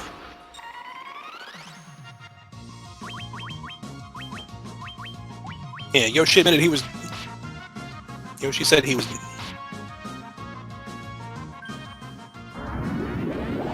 So now we get Tsunami on Yoshi's side here. Tsunami is one of the more powerful elemental attacks. I'm sorry, it's a non-elemental attack that Chaos can use and can do quite a lot of damage. But the damage can be counteracted by the intelligence we're healing, or the heal we're doing with our White Mage, who's loaded with intelligence gear to raise their chances. Now we're seeing Cyclone, the third of the 3 special elementals. So these are huge time-wasting attacks, and they do a lot of damage. But all of Yoshi's characters survive that, so that's great for him. It's a chance to recover from that and keep things going. And Yoshi is just going to plow along here. Should be in great shape to wrap this up. And we see Earthquake, the 4th of the 4 elemental attacks. Earthquake doesn't do anything since we have ribbons on all of our characters.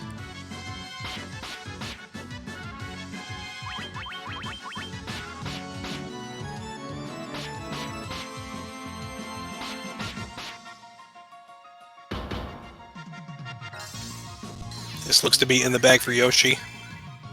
Cleric is doing his best to catch up here, just getting slowed down by water elementals on Kraken's floor, and that is it! That is GG for Yoshi. And with that, he is the champion of the Total Chaos Tournament.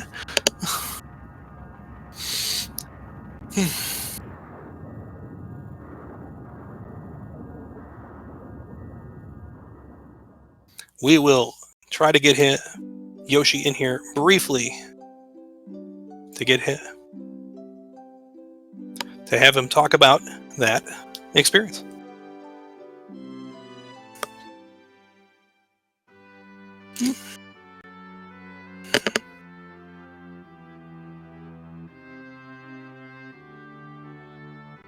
In the meantime, we'll continue on with Cleric. So Cleric,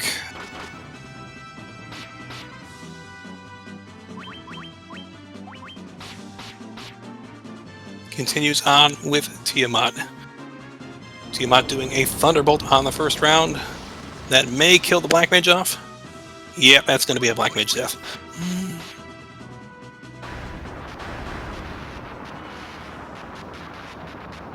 But otherwise, no other problems for Cleric, and Cleric is just the Chaos fight behind at this point.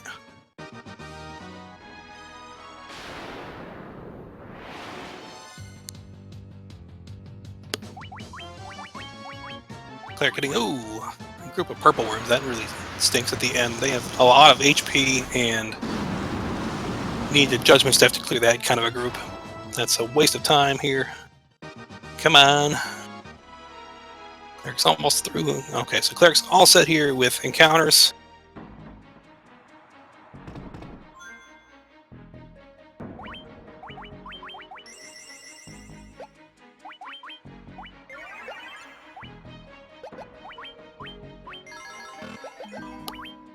Okay, Cleric is setting up for the fight here. Once again, taking the agility gear off of his White Mage and loading her up with intelligence gear so that she can do as much healing as possible.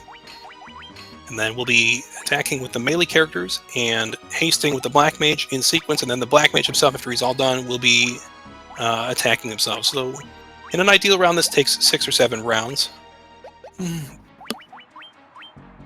Yes, hopefully you guys just tuned in. We have our winner, YoshiKyon, waiting on Cleric to finish, and then we're going to bring them in for an interview here.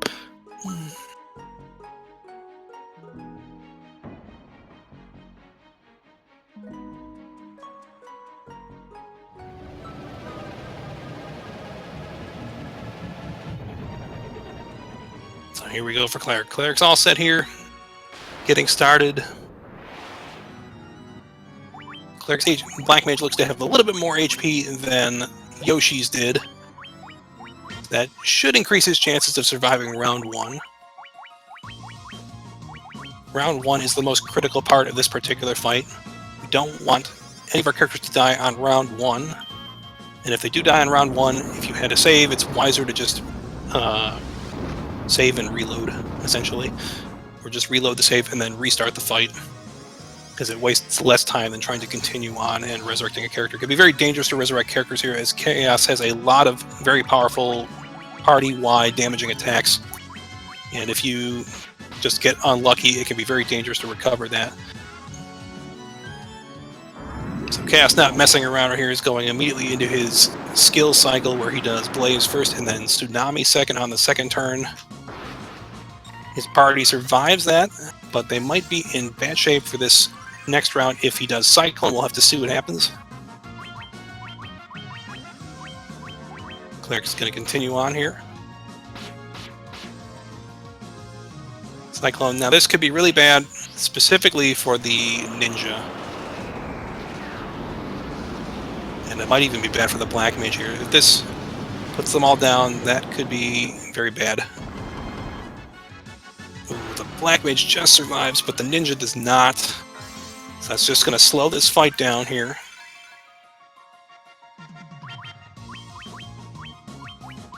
Cleric's still going to get through it, though. It looks like he's just going to press on at this point. It's not really worth resurrecting the Thief at this point, because he can just chew through Chaos's HP. Chaos is not really at risk of using Kiraja or anything like that with the way he's taken his attack so far.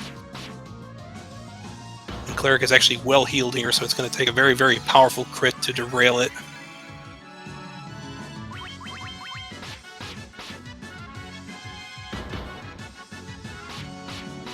No, Chaos is cooperating so far with these physical attacks here. The physical attacks are by far his fastest method of attack in terms of animation times. Yeah, Cleric has had a lot of brutal Chaos fights in this particular finals set.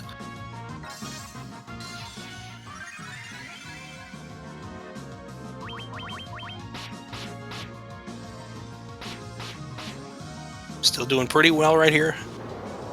That's just Blizzaga there. That's the first spell in his spell cycle, but he's still 3 spells away from casting Kiraja at that point, so that's not really a risk here.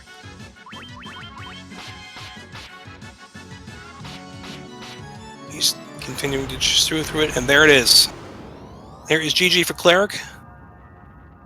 Our second place finisher in the Total Chaos Tournament.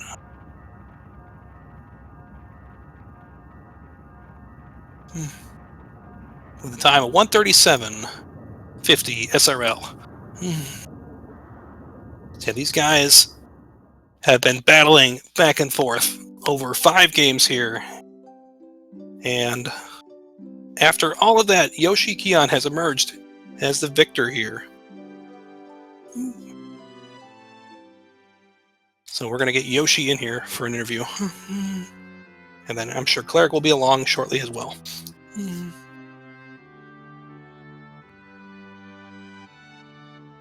And we have our champion here. Congratulations, YoshiKyon.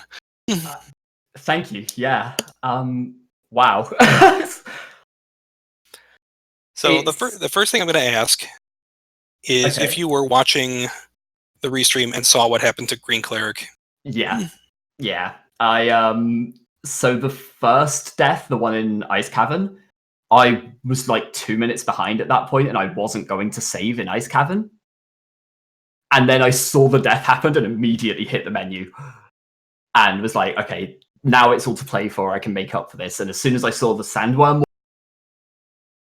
even Volcano, I took the save before like the potential War Mech. I was just like, okay, just play safe, keep it strong. You're like 4-minute lead or something at Kraken. So I was like, okay, I can just play safe from here and carry it through. So these were very hard-fought finals. Yeah, and like Cleric was doing his best to keep you in second place. I was gonna say, like the first two matches were ridiculously close for the entire race, and we went 1-1. And then the next two races were like back and forth to extremes, and we went 1-1. And so this last one was just like, I think I got really awful encounter RNG for the most part, but like no encounter RNG is as bad as two deaths, and a death that makes you redo the entirety of Citadel. So yeah, like which RNG is worse, I guess, the last one. Yeah, it was really unfortunate to see that death, especially because he had a second round. He got ambushed, and only one character died in the first round, and then had an opportunity to either attack or try to run away, and opted to run away, and that was ultimately, I guess, the difference there. And we're joined by our second place finisher, GreenCleric.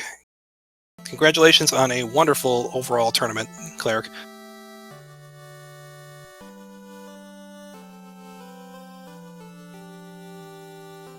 There we go. So you might have been having some technical difficulties here. I'm just going to say once again, congratulations to GreenCleric.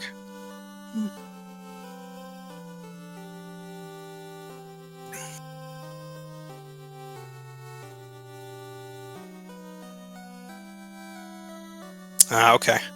Having some Discord issues at the moment, folks, so sorry about that.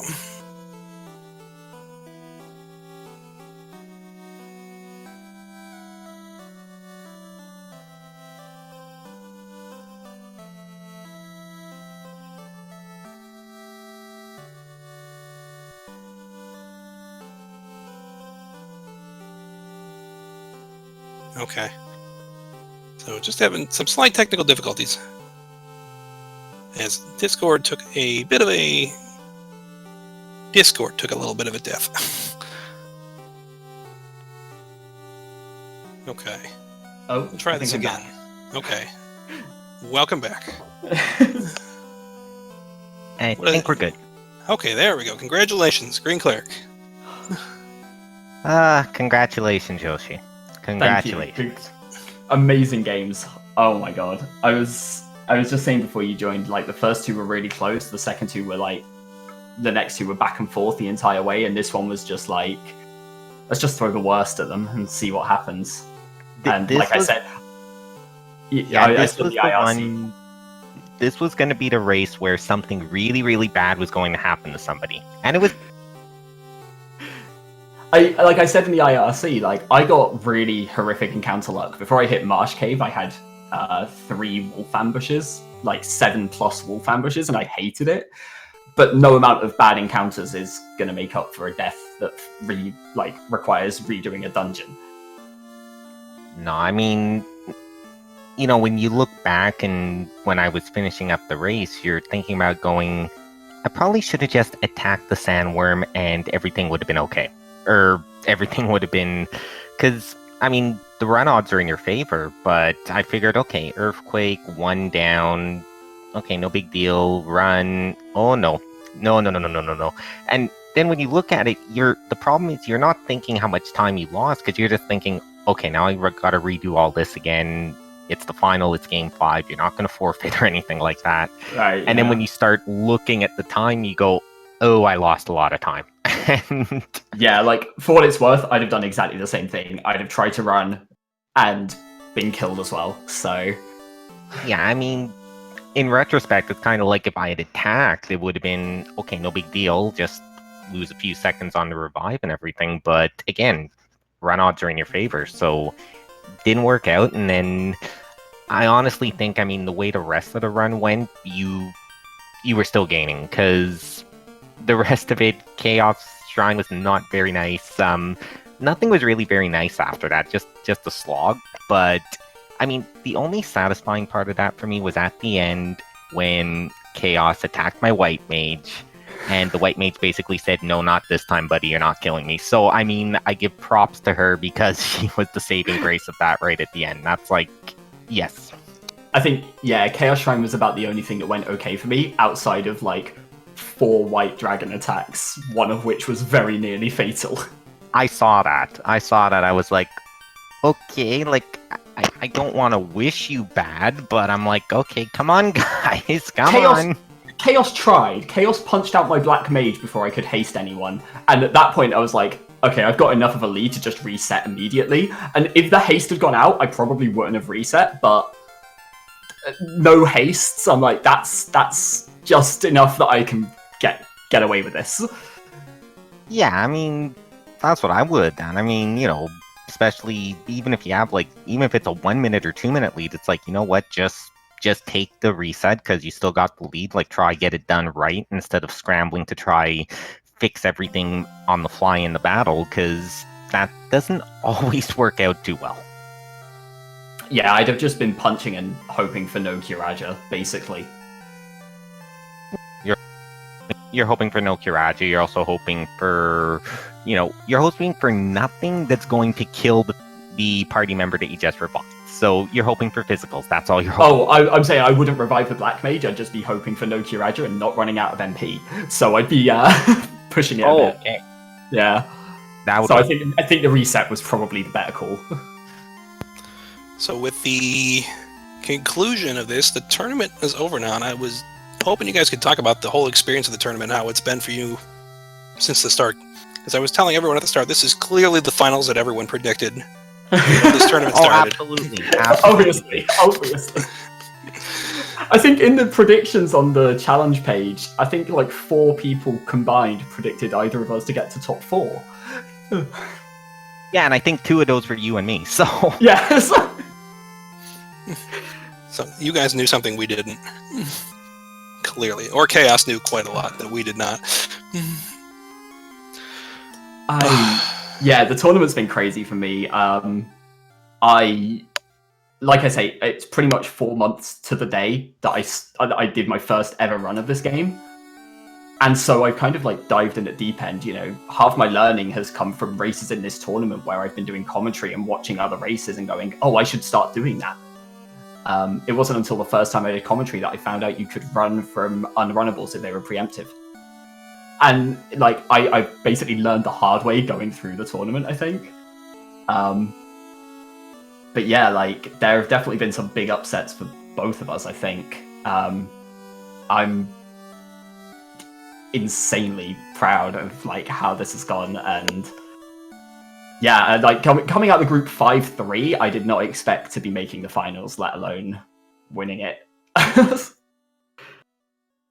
I didn't expect to have to have done, I counted in my head, so round robin, this, that, 22. So I had to do 22 races, which is the most by anyone in the tournament. I mean, there's no way anyone else would have done 22.